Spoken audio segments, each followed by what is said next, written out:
শুনেছি যে এই মুসরির পালাতে আগুন লেগে গেছিল, যার দরুন না মুসরি পূজা আমাদের বাসা, কিন্তু মুসরি পূজাটা কেন হলো?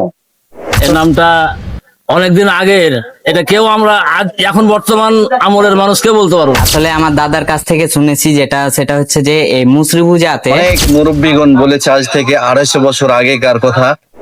কখনো কি ভেবে দেখেছেন আমাদের চারপাশের এই পরিচিত গ্রামগুলোর নাম কেন এমন অদ্ভুত হয়? কোনোটার নাম শুনলে হাসি পায়, আবার কোনোটা ভাবিয়ে তোলে। ঠিক তেমনই একটি নাম মুসরি পূজা। তো আজকের এই এপিসোডে আমরা মুসরি পূজার নামকরণের ইতিহাস খুঁজবো। So let's go. আসসালামু আলাইকুম। আমি এখানকার স্থানীয় মানুষ। আমার দাদুর কাছ থেকে আমি জানি যে এই এলাকায় মুসরি আবাদ হতো। তো মুসরির পালার ফুড়ে গেছিল, যার কারণে এই গ্রামের নাম হয়ে যায় মুসরি পূজা। এর নামটা অনেকদিন আগের, এটা কেউ আমরা এখন বর্তমান আমলের মানুষ কেউ বলতে পারবো না। আসসালামু আলাইকুম দাদা। ওয়ালাইকুম সালাম ওয়া রাহমাতুল্লাহি ওয়া বারাকাতুহু। দাদা আপনার বাসা কি এখানেই, জি, এই মুসরি পূজা গ্রামেই? মুসরিপুজা গ্রামে নয়, 1 কিলো দূরে, 1 কিলো দূরে। কিন্তু এই বাজারে বসবাস করি আমরা। আচ্ছা দাদা, এই মুসরি পূজার নামটা কিভাবে আসছে একটু বলতে পারবেন? নাম মুসরিভুজা নামকরণ করা হয়েছে এই সূত্রে, পূর্বপুরুষরাও বলে গেছে এটা খোদ মুসরিভুজা। এই এলাকায় পর্যাপ্ত পরিমাণে মুসরি হতো। এই মুসরি ভুজা পর্যাপ্ত পরিমাণে মুসরি হতো, বড় বড় পালাও হতো। এক সময় শুনেছি যে এই মুসরির পালাতে আগুন লেগে গেছিল, যার দরুন এই মুসরি ভুজা হয়ে গেছিল, সব মানে পুড়ে ভুজা হয়ে গেছে। পুড়ে ভুজা হয়ে গেছিল, এই জন্যই মুসরি ভুজা বলে। আচ্ছা দাদা, আসসালামু আলাইকুম। আমি শামীম আক্তার, দলদলি উপরতলা জামে মসজিদের পেশ ইমাম।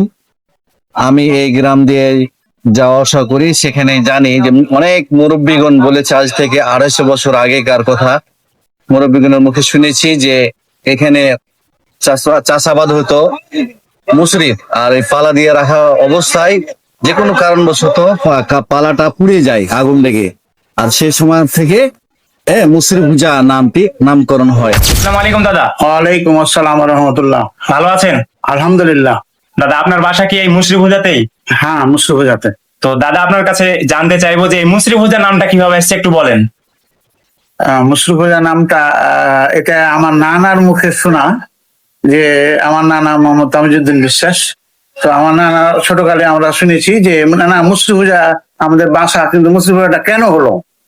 তো উনি তখন গল্প আকারে আমাকে বললেন যে এখানে আমাদের অনেক জমি তোমাদের বাড়ির নিচের সাইডে মুসরির পালা থাকতো, তো কে বা কারা মুসরির পালাতে আগুন দিয়ে দেয়। তখন ওই যে ভুজা হয়েছিল, তখন মুসরি পূজা ভুজা হয়ে গেছিল, তখন ওই খুঁজে গ্রামের নাম, তখন ওই খুঁজে কুনে গেছিল জি, তো খুঁজে যে মুসরি পূজা গেছিল, খুঁজে মুসরি পালা পুড়া বোঝা হয়ে গেছে। পূজা হয়ে গেছে, তো এই কারণেই আসলে মুসরি পূজার নামটা। মুসরি পূজা এইটুকু আমার নানার মুখে আমার জানা, আমার মতে এইটুকু আমি বলতে পারি।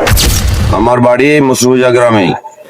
এই মুসরিভুজা গ্রামের নামকরণ বিগত প্রায় 250-300 বছর আগের কথা। এখানে আগে অনেক মুসরি চাষাবাদ করা হতো। এই মুসরির চাষাবাদের ক্ষেত্রে মুসরির পালাতে আগুন লাগা যাওয়ার ফলে সকল মুসরি ভুজা হয়ে যায়। এই ভুজা হওয়ার ফলে সকল মানুষ এটার নামকরণ করেছিল গ্রামে যে মুসরি ভুজা। তো এতক্ষণ আমরা কথা বলছিলাম এই এলাকার প্রবীণ ব্যক্তিদের সাথে, এবং তিনাদের মুখ থেকে শোনার চেষ্টা করলাম এই মুসরি পূজা নামকরণের ইতিহাস।